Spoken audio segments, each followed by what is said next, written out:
Yo, what up, fam? Something hit the headlines today.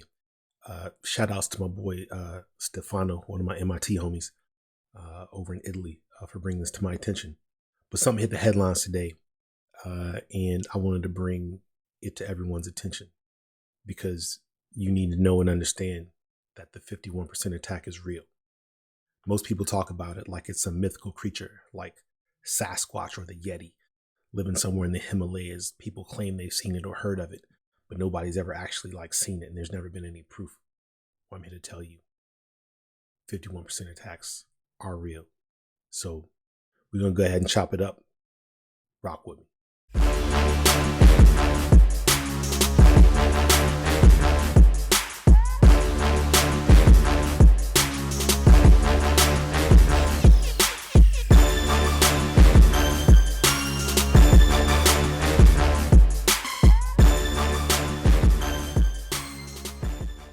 Yo, do me a favor, fam, if you don't mind. Go ahead and hit that subscribe button, hit that like button, and push that notification bell if you don't mind. We're trying to do this thing, and the only way we can do it is if we get your support. So, help a brother out. Anyway, let's take a look at this headline. BSV suffers 51% attack. Report. The initial reorg affected as many as 100 blocks, experts say, and new reorgs are still occurring. So first thing, you might be wondering, well, what the hell's BSV, right? BSV, as it turns out, is called Bitcoin Satoshis Vision. And here's a Cryptopedia article that explains, what it is. I'm not going to read all of it, but I'll give you some important background information so you can at least have context when we talk about this 51% attack. Bitcoin SV, is a Bitcoin fork to realize Satoshi's alleged vision. Now, what you need to understand, this terminology forking, this has to do with GitHub, right? Or Git, generally speaking. But when you fork a code base, which Bitcoin is this code, it's software. When you fork a code base, you basically split it in half. And this is figuratively speaking. So for my engineer brethren and sisters out there, don't jump down my throat. But basically, the code goes in two different directions, right? And in open source communities, when they're working on code, you have one group of people that might have a beef, or maybe not so much of a beef, but a difference of opinion on how some software should be written. And instead of them reconciling and everybody agreeing on, one particular way, one group says, all right, well, we're gonna take our marbles and go home, and they're gonna go, to their new playground and write the code the way they want to. And the other group, they go and write the code the way they want to. And so what you end up happening is two different versions of the same software that continue in perpetuity, or until the different groups stop supporting it. So anyway, basically, this is a group of people that say, you know what, we don't like the way Bitcoin is rolling, so we're gonna go, we're gonna do some different shit. So we're gonna go over here and we're gonna make our own thing. And evidently, it's about Satoshi's vision, as if they know who Satoshi is. But there's this little detail, in this nugget I'm about to share with you, that will, give you an indication of, why they think they know what Satoshi's vision is. So, evidently, this fork took place, back in 2018. And let me just read this to you. It says, Bitcoin SV's stated purpose is to become a more technologically advanced continuation of the original Bitcoin protocol, focused on increasing network transaction speeds and enabling drastically increased scalability.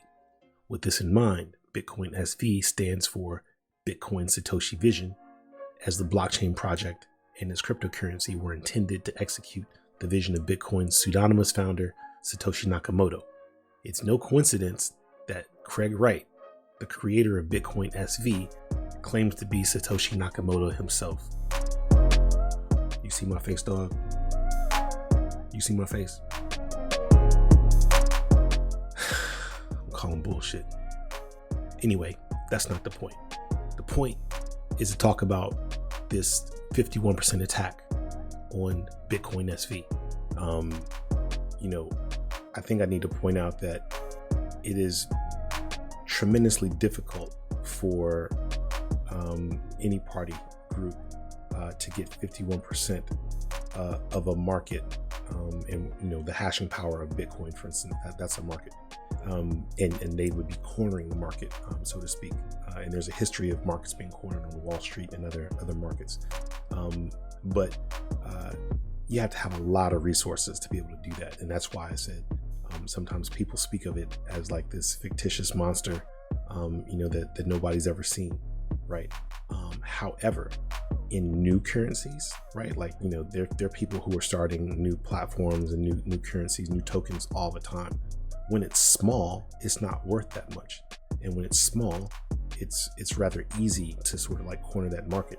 If you think about, and I'm just going to use an example, think about somebody with the resources of a Jeff Bezos, right? He could buy hella hashing power, right? He could just figure out like what's the price to buy half the hashing power needed,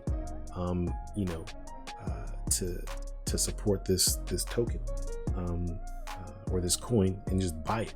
Now he's got 51%. Then he can manipulate the market, right? He could write whatever blocks he wanted to write, to the Dogecoin blockchain, and everybody else would be subject to his whims, right? So, but with Bitcoin, where you've got like, trillion plus dollars, is it trillion plus or hundreds of billions? I can't remember. It looks like Bitcoin's market cap is $745 billion. And so there are lots of nodes on the Bitcoin network.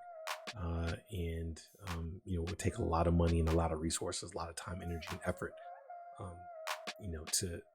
to even amass the hash rate or the hash power necessary to launch a 51% attack against Bitcoin. And that brings me to my next point.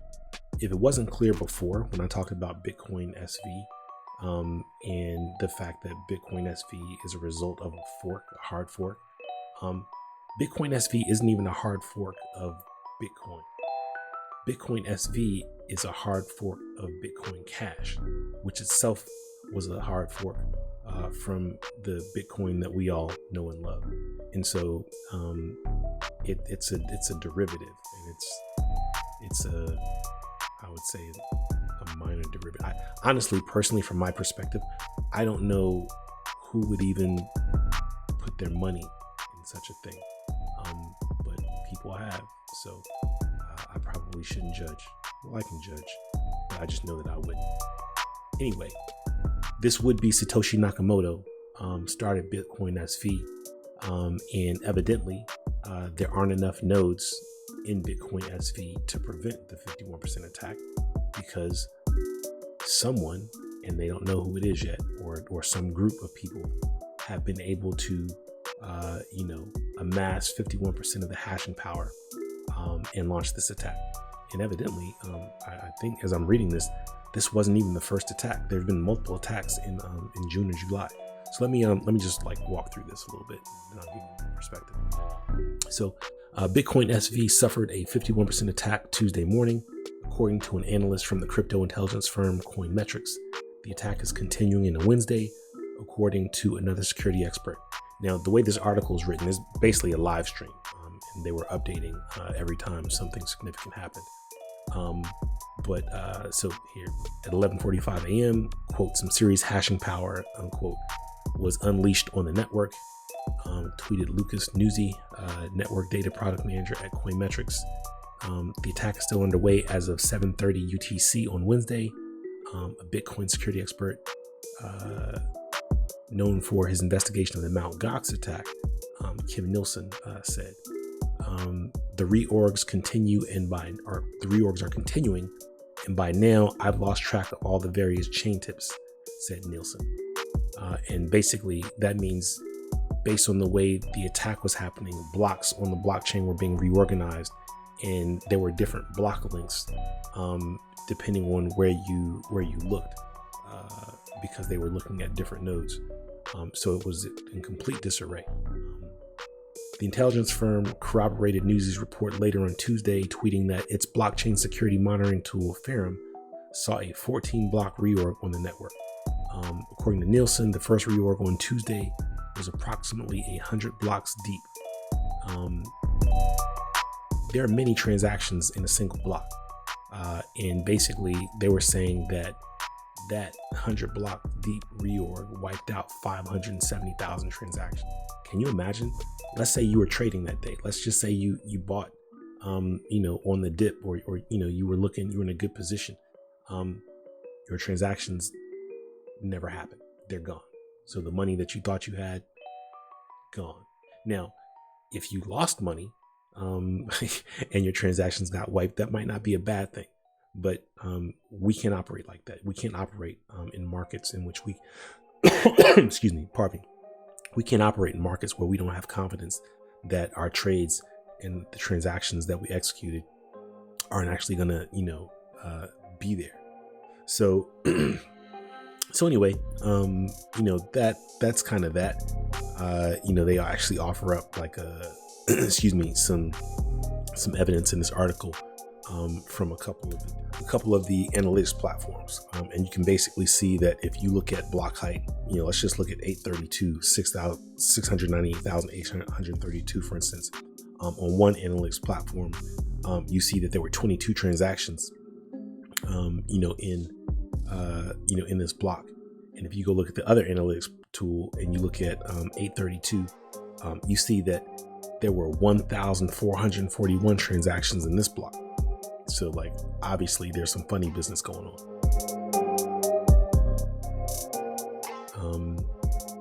It goes on to say that Bitcoin SV, which was born through a hard fork of Bitcoin Cash, suffered 4 attacks in July. It's August 4th, and this means this is the fifth attack in basically a month.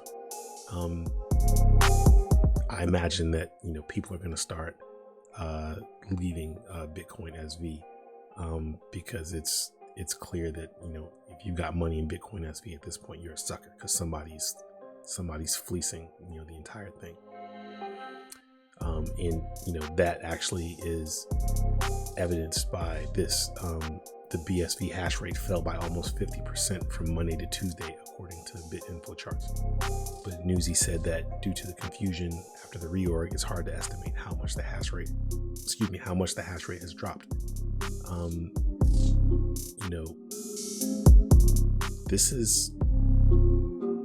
This could be, I'm not 100% sure, we'll find out. This could be indicative of miners or people running Bitcoin SV nodes taking their machines off of the Bitcoin SV network and moving them somewhere else where they can actually trust the platform, right? Because obviously this is a vote of no confidence. You can't trust this platform. Kind of like the last thing they say here is that attacks on BSV and similar cryptocurrencies are cheap and straightforward to perform because they use the same algorithm as Bitcoin but are not protected by a large hash rate. And that's what I'm saying.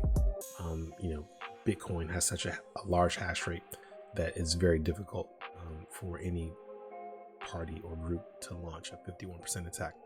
But on these lesser cryptos, it's actually pretty easy. So anyway, I'll wrap up by saying this.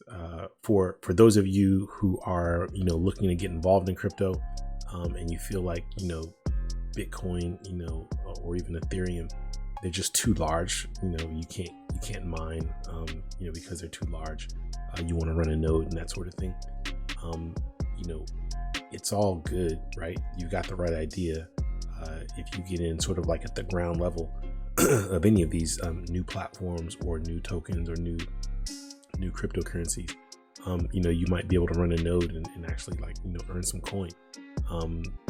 But caveat emptor, buyer beware. Just make sure you know what you're getting into, and make sure that the people who are running it and or the governance model is something that makes sense for you and that you can trust. Some dude running around talking about he's Satoshi Nakamoto, it's probably not somebody you can trust. So I'd never put any in his blockchain platform, which is a fugazi Bitcoin knockoff. I mean, if you were Satoshi, why wouldn't you create a whole new cryptocurrency? Meaning write brand new code that basically fixes, all the issues, that have been uncovered, with your original creation. So I'm calling BS. Anyway, I just wanted to bring that to your attention, that 51% attacks are real.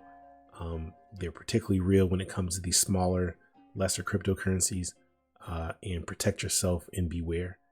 And with that, holla.